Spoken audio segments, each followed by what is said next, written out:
Hi, everybody. Today, one of our first lessons you have to learn in economics is that our system is very delicate and made up of many different things. Four big things that help our economy grow in very different ways here in America is the concept of scarcity versus shortage and trade-offs and opportunity costs. Using these four words, we really get to understand our economy, how it works, how people want and buy things, and how our government and we as people decide what we want, what we need to grow, what we need to produce. Okay, so two big things here is the difference between scarcity and shortages.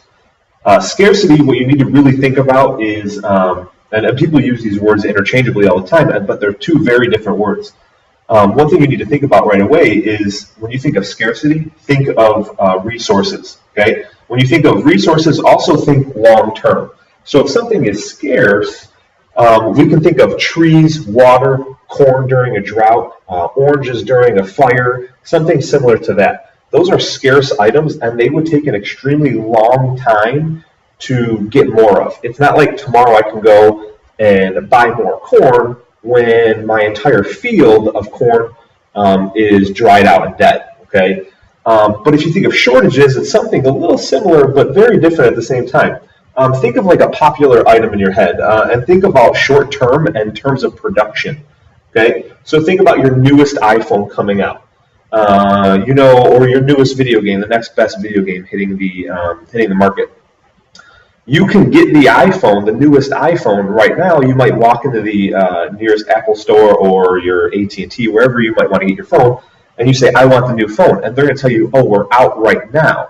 That means they have a shortage, because if you come back in a month, 2 months, they will have more. All they need to do is produce more, okay? And that's short term. They can't just say, "Oh, I'll produce more trees." Those are scarce items. They have to wait a long time for new items like that to come around. However, I can produce a new video game. It just has to ship here. It'll take a few weeks. Just give it some time.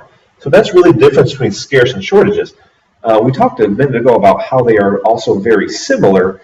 And the similar thing is that both of these items, if there's a scarcity of an item or a shortage of an item, if you really want that item, you have to be willing to pay a premium price for that, meaning that the items and the cost of these items are definitely going to go up. If there's a shortage of corn, anything that has corn base or corn in general, the price of those items is drastically or at least minimally going to increase.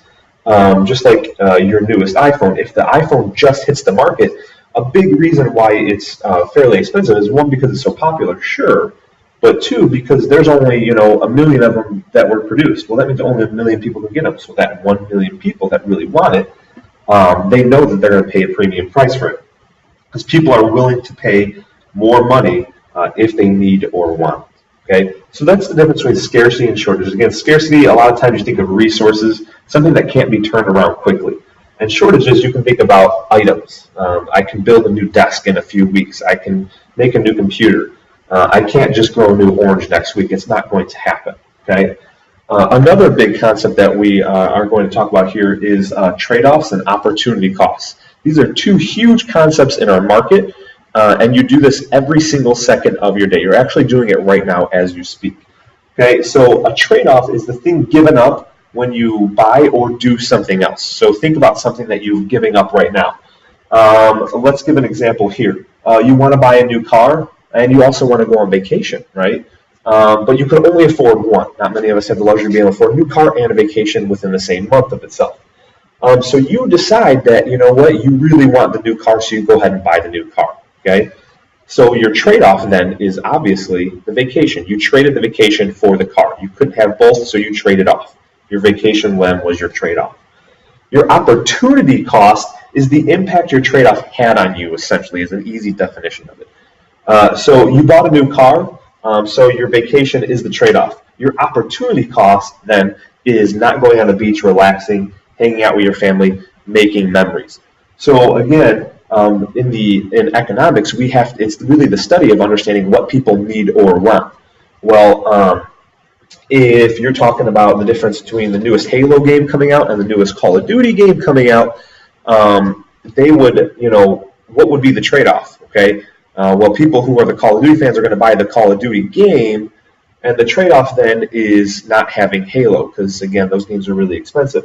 So the opportunity cost then is, let's say your friends are having a conversation about the newest Halo game. Well, since you bought Call of Duty, you can't really talk about the new Halo game. So again, right there is scarcity versus shortage. Again, scarcity is more resource-based. Shortage is more popular items. A trade-off is the thing that you give up, and your opportunity cost is what impacted you for doing whatever your trade-off was. Like a trade-off you're doing right now while watching this video of me standing in front of you talking is that you probably could be sleeping. So your trade-off right now is sleeping. Your opportunity cost is that you might be a little tired tomorrow when you come to class and see me. So there is a difference between shortage, scarcity, trade-off, and opportunity cost.